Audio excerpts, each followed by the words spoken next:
All right, indie or AAA? I'm going to go indie. Free to play or pay to play? I'm going to go free to play. iOS or Android? iOS. You're listening to Level Up with Melissa Zaloof from IronSource.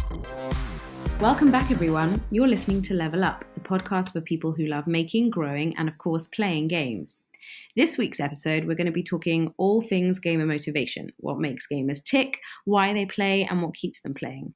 Here to talk about that is Nick Yee, who's the co-founder and analytics lead of Quantic Foundry, which is a firm dedicated to researching gamer motivation. So Nick, thanks so much for being on the show today. Thanks so much for having me. So maybe let's sort of start with having you tell us a little bit about yourself. You have, perhaps unsurprisingly, a strong background in psychology. You have a BA in psychology and a PhD in communications from Stanford. You also have a very impressive background in games. And you were a senior research scientist at Ubisoft, which I guess connects to what you're doing today. So what made you decide to apply kind of psychology and communication to games? Were you a passionate gamer and this was the dream? Kind of. I think that's a story I like to tell. So I've always been a gamer. I'm more of a strategy gamer, more of a turn-based strategy gamer.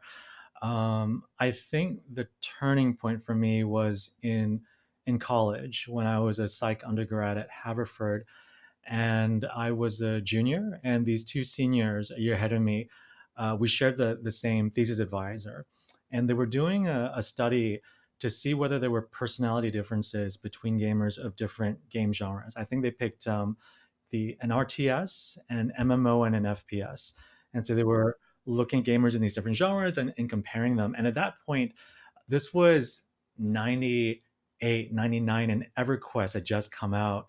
And neither of them and none of us had ever played an MMO. So the psych department went and got us a copy of EverQuest so that they could try it. And I got involved because I was the tech lab assistant at that point. So I installed and checked and logged into the game for them. And so we all tried it, including the professor. And of course, I was the only one who liked the game. So I kept playing EverQuest and realized that there was something really interesting there that should be studied. And I started doing survey research of EverQuest in '99 that snowballed into a larger project, the Daedalus project, where I kept blogging about the findings. So as Dark Age of Camelot came out, City of Heroes came out, World of Warcraft came out, I kept surveying those gamers and kept putting those blog posts together. I decided that if I was working full time at that point and still doing the survey research, I might as well go to grad school in it. And at that point, there were no game research programs. This was still so new. And so I ended up studying communication at Stanford, where a big part of my research was actually in VR. So this is 2003, 2007, before the current wave of VR interest. I was doing a lot of VR research then, putting participants in taller bodies, shorter bodies, more attractive faces, less attractive faces to see how they would react in a virtual environment. And I kept doing the gaming stuff along the side. So it was around that time that Nick Ducheneau at the Palo Alto Research Center, which is also in Palo Alto, reached out and said, hey, we see you're doing these interesting things in gaming. Would you like to be a summer intern at Park? So I joined their team, and they were collecting large-scale data from World of Warcraft using a third-party script.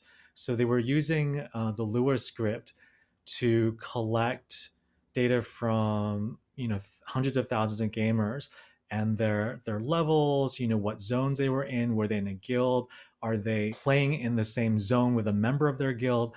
And so they were tracking this enormous amount of data because this was suddenly possible in online games where, someone in the pre-internet days, if someone's playing a game, the game developer really doesn't know what they're doing because there's no connection. But suddenly with games like EverQuest and World of Warcraft, you had this deluge of data. And so we transitioned into this space where we were addressing very social sciencey questions, but with the benefit of large-scale data. And that was really the underpinning of a lot of the work that we do now. So Nick Ducheneau is my business partner at Quantic Foundry. We've actually been working together for 14 years now. through 3 different companies.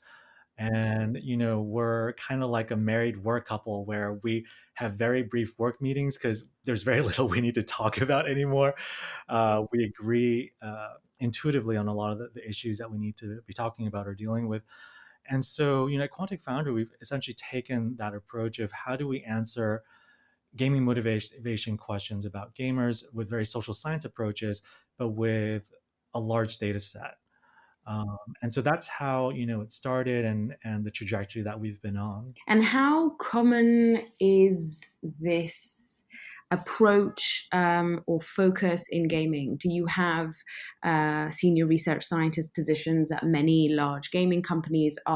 Is every sort of game developer sitting down and asking himself, okay, I need to work with a research firm, or I need to do some sort of mashup of psychology and science, not that psychology isn't a science, before building a game? Or do you find that sort of gamer motivation research is still a pretty nascent field? It's a mix of both. So I think there've always been motivation models lurking around, but I think we're just getting to the point where people are taking motivation and quantifying motivations in a standardized way, where they're leveraging a standardized vocabulary and so forth. It's also, one of the biggest changes in the past 10 years in the game industry is also having these established roles in user research and user experience and consumer insights that tap into this intersection of user psychology and gamer behavior in different ways. So people on the user research side, they're more often in a playtesting role. They'll bring gamers, playtesters into labs and study in depth about, which points of the game do they get frustrated or bored that they run to something that they don't understand, to tweak the user interface, the game flow, how the voice acting, the storyline, and so forth. There are people in consumer insights groups who may be looking at this more on a marketing standpoint, on if you're interested in this genre or that subgenre, what do the gamers out there care about? What are the natural player segments in that space? And then there are people, the data scientists, the more analytics folks, who are looking at this through a server-side metrics lens. So they're looking at all the actual gameplay behavior, the number of virtual hugs, the guns that people are using, the how often people engage with the storyline and so forth, and making inferences that way. So there are a lot of different roles that kind of intersect with this space of big data and psychology in the context of games, and it's been really exciting to see this growing. And I think even though there are a lot of established roles in this space, a lot of the underlying approaches and methodologies and taxonomies are still emerging and growing. So it's such an exciting time to be doing this work. Definitely. So let's move to Quantic Foundry itself and what you do today, which you sort of touched on briefly. But for our audience, maybe can you give us a brief breakdown of Quantic Foundry and what it is exactly you do? So there are kind of 2 big slices of things that we do. We have a motivation model that we've developed using rigorous psychology research approaches. And so we have a large data set of almost 500,000 gamers who've come through and taken our motivation assessment on the 12 motivations that we'll talk about later on in the podcast. And so one big slice of the work that we do is leverage this large data set where gamers tell us about their motivations, their demographics, the specific game titles and franchises that they like playing, and we're able to generate reports on them. So, gamers of Civ 6 or gamers of Skyrim, what's their motivation profile? What's their demographic profile? What are other games that they enjoy playing? We're able to compare and contrast different game titles within the same genre. So if we're interested in the audience space around Skyrim or Civilization, here are the 20 other games, and we can create 2D maps that show here are the other games that are the most similar. Perhaps if we're looking at 2 different games, here's a potential game title that's a bridge in terms of motivations between these 2 other games. We're able to look at the distances between different game audiences. So here are games that are more similar in terms of the motivation profile. Here are games that are further away, and they're further away along the dimension of storytelling, for example. So that's one big part of what we do, just leveraging our existing data set and creating custom reports based on that. Uh, the other part is more custom work that we do. So in addition to the video game motivation model that we have, we also have a board game motivation model. And we've also worked with our clients to develop custom models. So, for example, we have a client that does tabletop games. And so our video game model is a good fit for what they do. So we work with them to come up with a tailored model specifically for tabletop gamers in the genre that they're working on. We've also done research on brick and mortar game hobby store owners to understand their motivations for running a game store. So, we have an existing data set, but we also have this established methodology of creating motivation models, of creating segments of gamers and even hobby store owners, for example. And so, depending on the needs of the client, we look at the answers that we can address for them.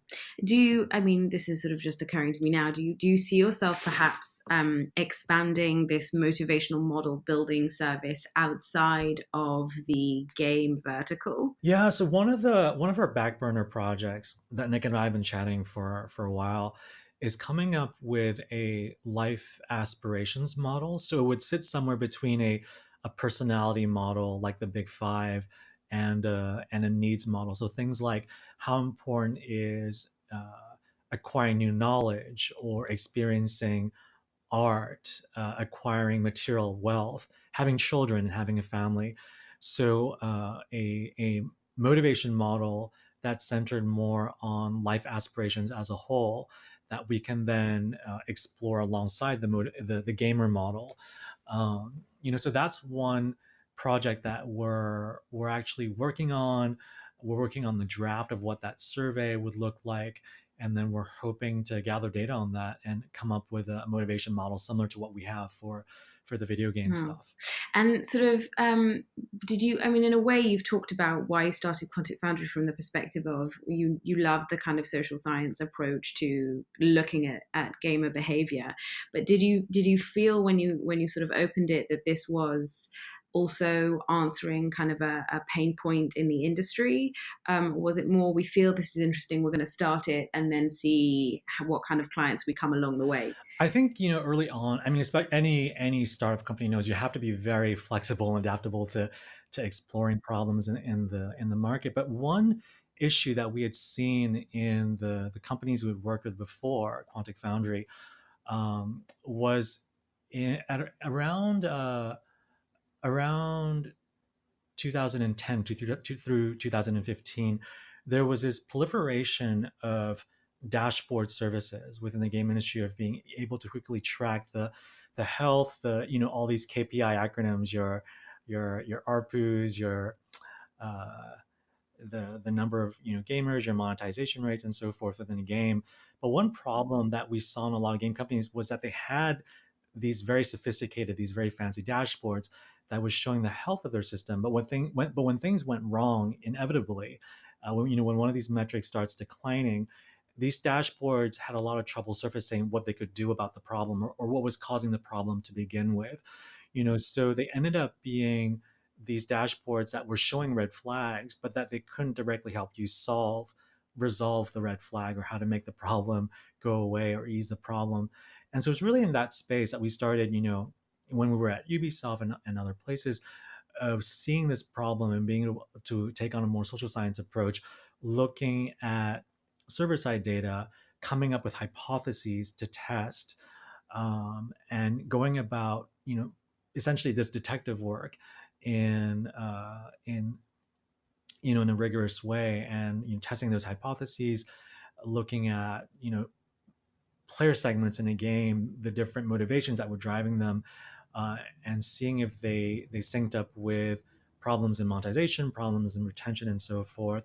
So I think early on, one of the goals that we were trying to do was to bridge um, the server side metrics, that there were a lot of dashboards and there were a lot of established KPI tools for, and methodologies for answering the why behind the what.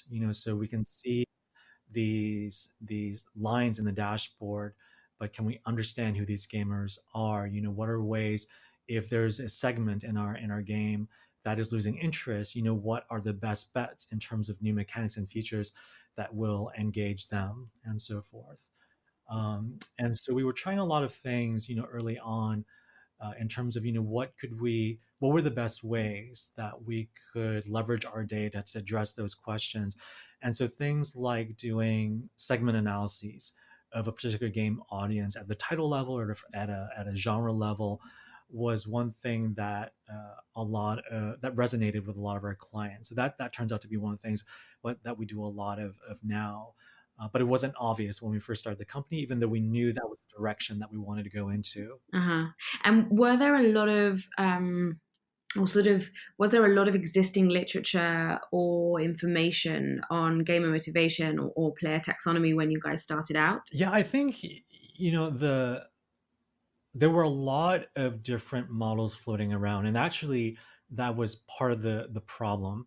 So there were a lot of observation based, intuition based models from game developers, from game designers that were floating around, based on their own experiences in their own games or in the genres of games that they were working on.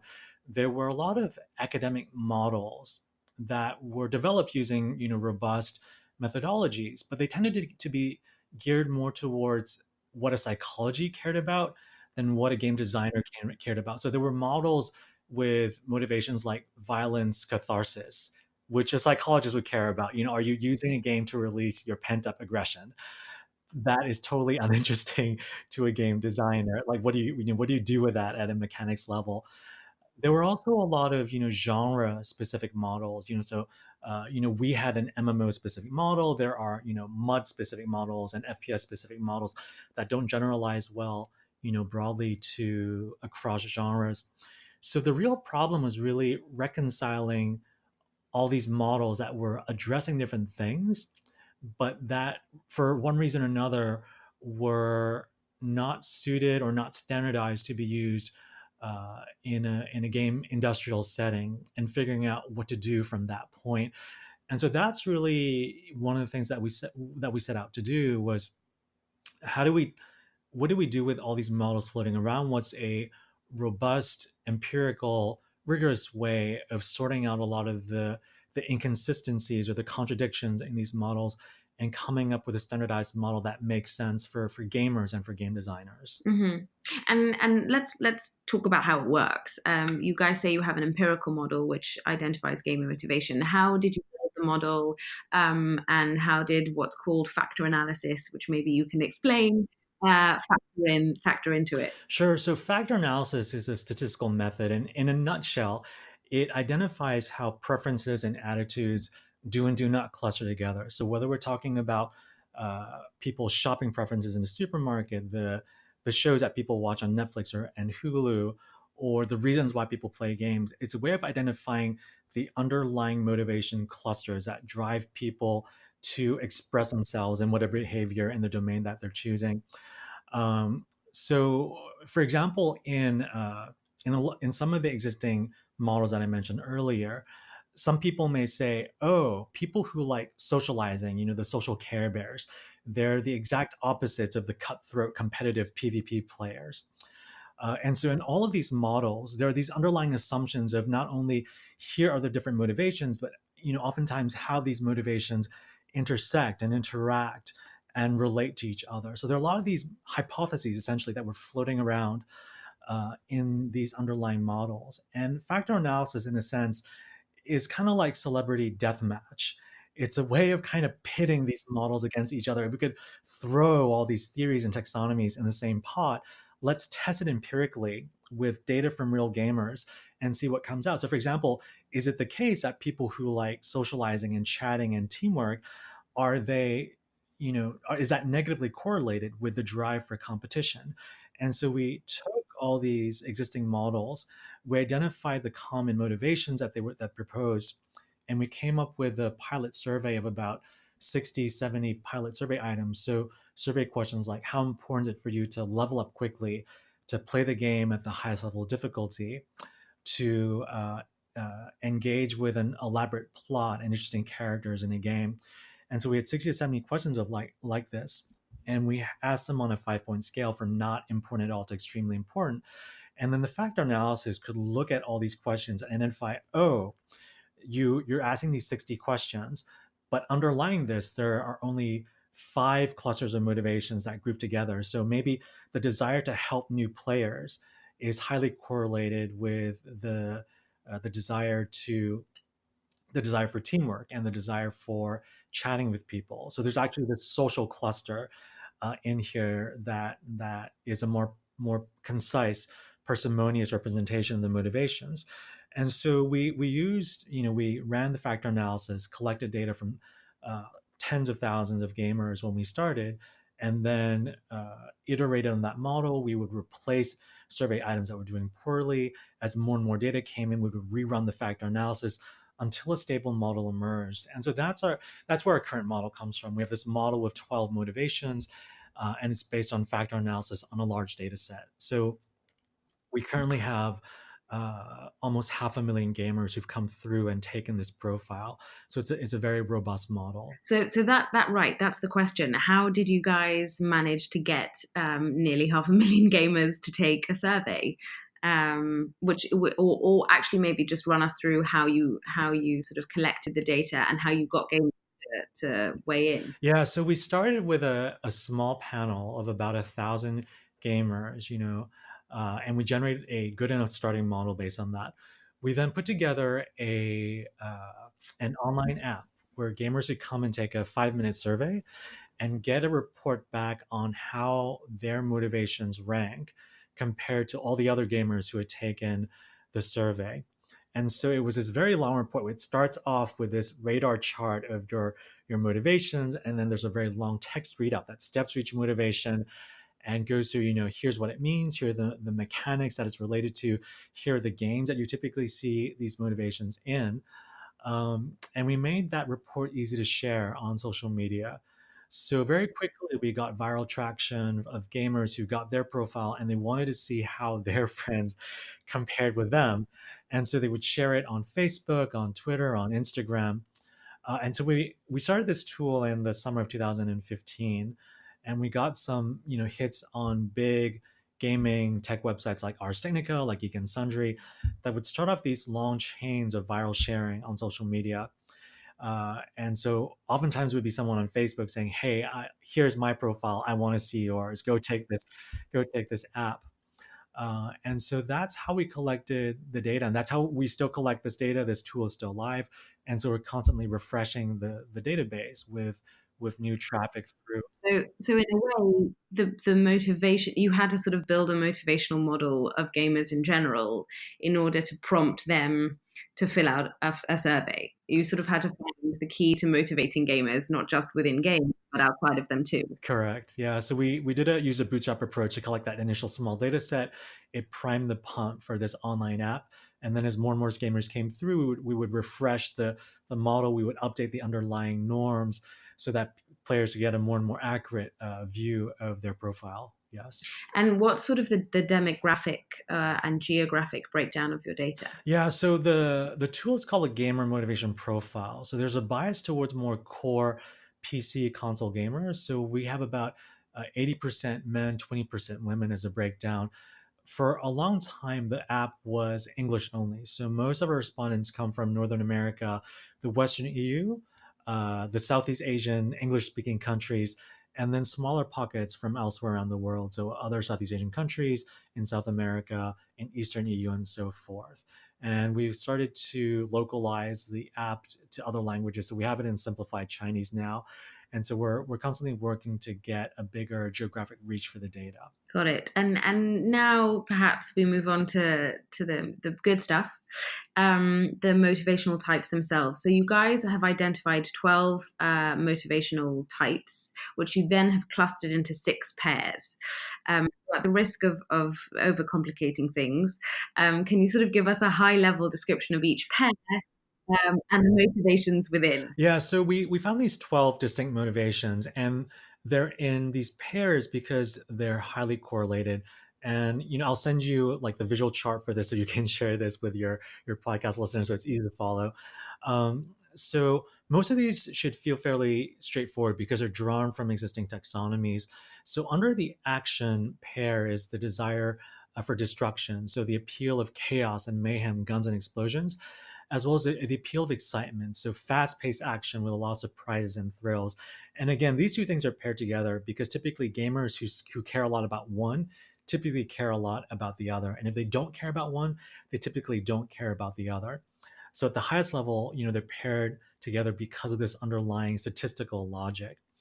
The next pair is a social pair. It's both the appeal of working against other players, competition, as well as the appeal of working with other players. So being on the same team, chatting, interacting, a sense of community. So before we were talking about how, in a lot of these in some of these previous existing models, there were assumptions made that competition was the exact polar opposite of community. But when we actually looked at the data, they were actually highly correlated. They're on the same spectrum, that people who are social or just social, they want to work with other gamers and interact with them in many different ways, whether it's being on the same team or being on different teams. To them, it's all social interaction. It's all this social adrenaline rush. The third pair is mastery. It's more long-term oriented game appeal. So whether that's a challenge, so practicing a game over and over again till you can defeat the biggest, baddest boss, or the appeal of strategies, so thinking and planning ahead and making complex decisions.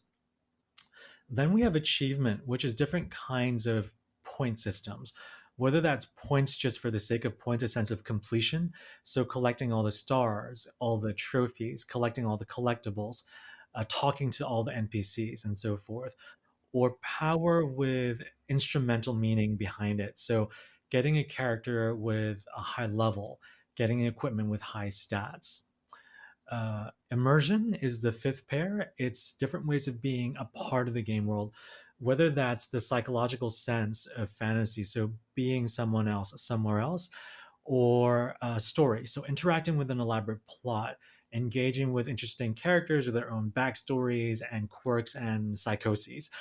And then creativity is the last pair. It's playing the game in the broadest sense of the word, whether that's design, so expressing your individuality through customizing your avatar, your spaceship, your city, or discovery, so exploring the geography of the game world, tinkering with objects, experimenting to see what happens when you combine two objects together.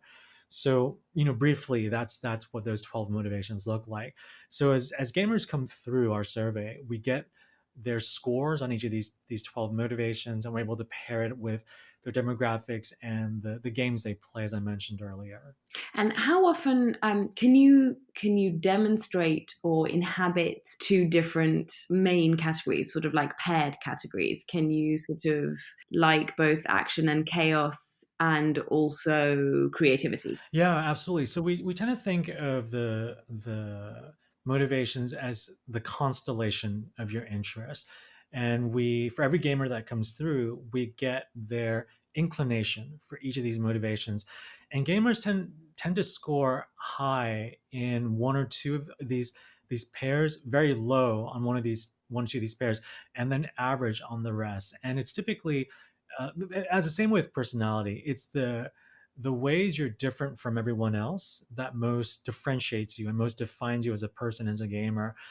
So people who are very extreme introverts or extreme extroverts, those are their traits that most stand out, that are most salient when we interact with them. And similarly, when you talk to gamers, they may care a lot about strategy and challenge, and care very little about social interaction. And that's what defines their gamer, their profile, and so forth. So very much so. So gamers can fit into more than one of these categories and pairs. And do motivation pairs tend to correspond to specific genres, or is there an even spread across? We typically think about it more as there's more like a fingerprint profile of different genres. So genres, there are many game genres that will score high on social, for example. So online first person shooters, MMOs, these are two genres that both score high on social.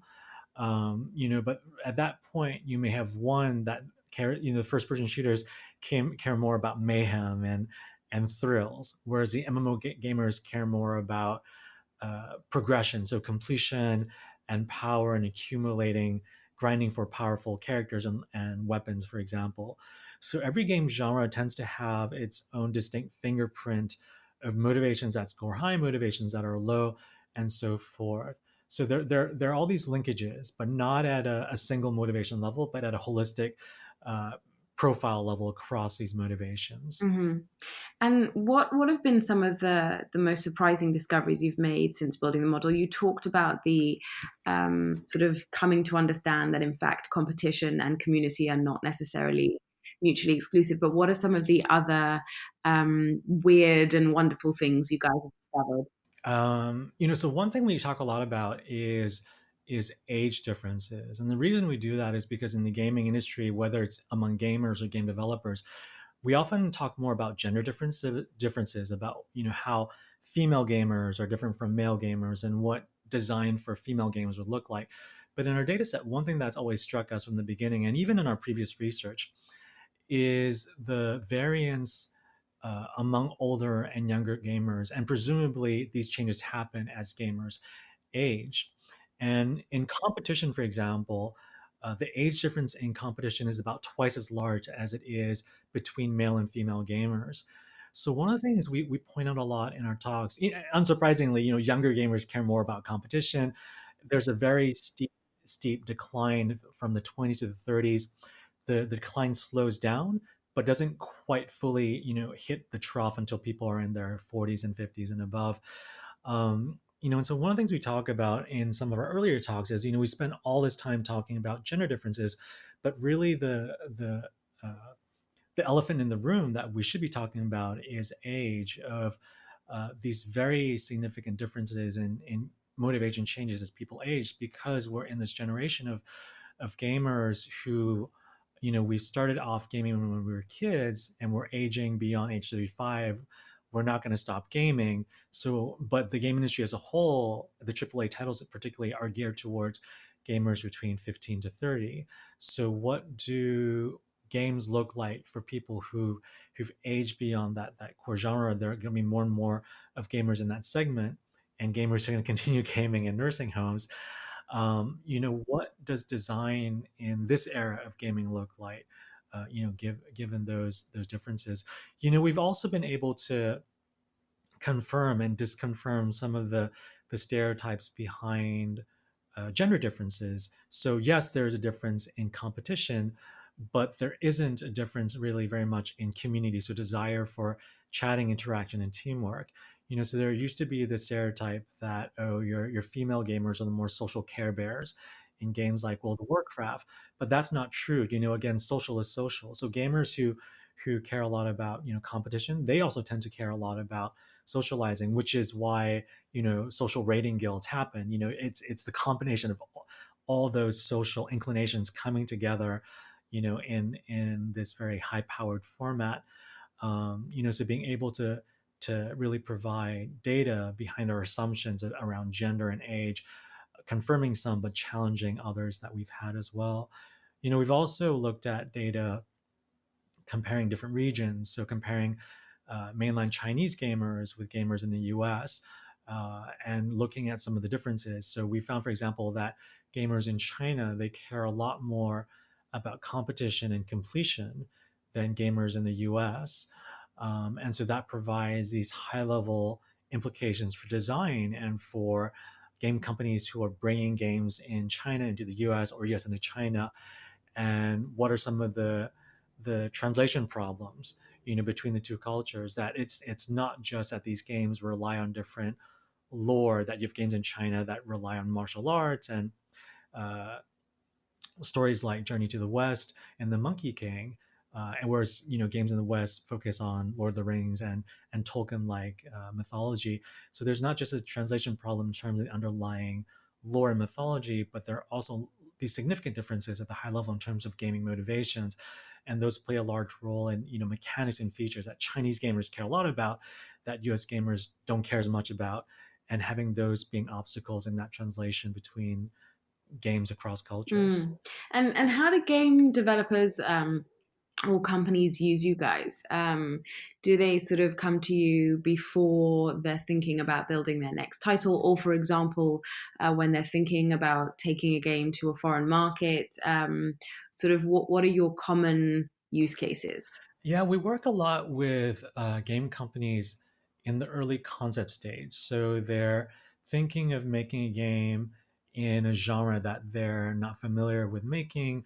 They're thinking of making a game that's a mashup of two different genres. And so we can generate audience reports of the motivation profiles, the demographic profiles of, games that they think they're modeling their game against. And so we're able to do early tests like they think that there are these four games that are very similar, that in the same space that they're trying to target. We pull up the reports and we're like, oh, there's actually an odd one out. This game of the four that you're thinking of is very different. Or there may actually be two and two. So they're actually two very distinct profiles within the genre. And so they have to pick, oh, it's very difficult to focus on these two profiles at the same time. Here's what their demographics look like. Here's what they care about. Here are their differences. And you probably have to pick one instead of the two.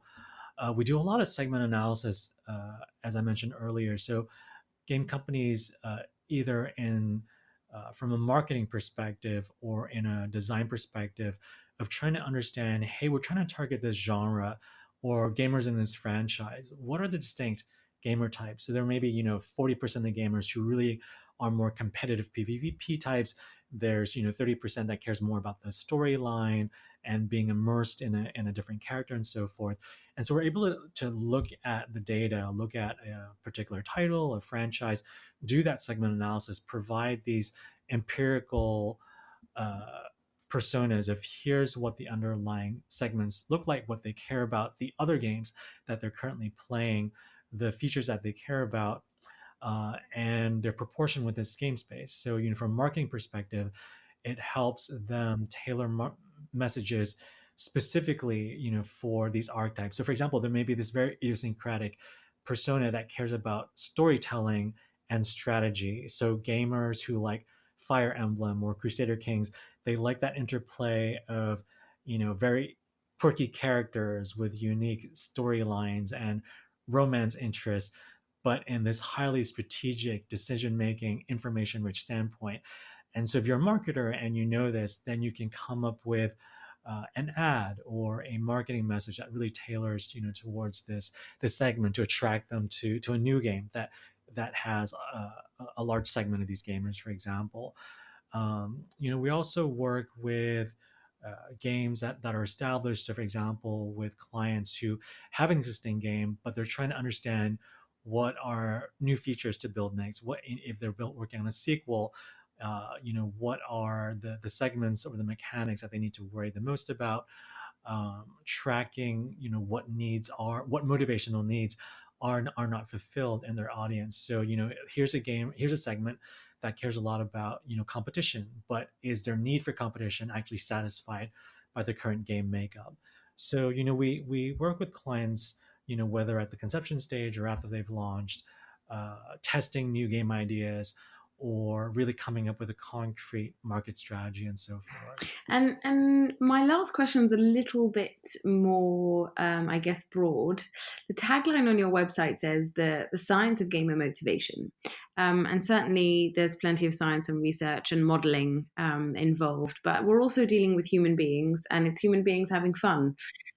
So, sort of, how much of working out what makes gamers tick is science, and how much is, for want of a better word, art? Yeah, I think that's a great question, and I think so much of what we do at Quantic and what game researchers do hinges on the fact that we're more often than not gamers ourselves, that we're asking questions and coming up with a language that makes sense for both gamers and designers.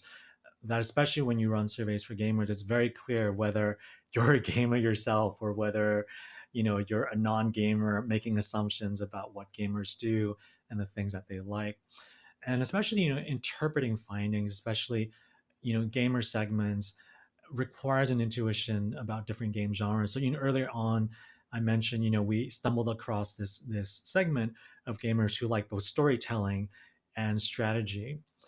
And without, if you didn't previously know about Fire Emblem or Crusader Kings, and knowing about the kind of gameplay that's possible in those games, and therefore making sense of this segment as a whole, it's very difficult to put together a report for a client or coming up with a narrative and a story of what this segment means and what they might go after in a new game.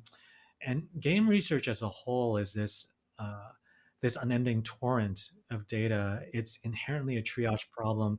It's exact opposite of running a classic lab study in a psychology lab, where there's you're running this very focused lab experiment and you already know the statistical test you're going to run before you start collecting the data. In game research, it's exact opposite. You have this unending torrent of data.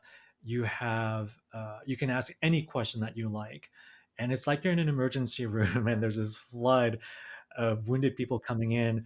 The hard part is knowing what questions to prioritize and how to follow up on an unexpected finding in the limited time that you have. Because even in one game's data alone, like 1 year of data from one game, there's more data there than a data scientist can work on for the rest of their life, just because with the sheer number of variables and the large number of gamers in there.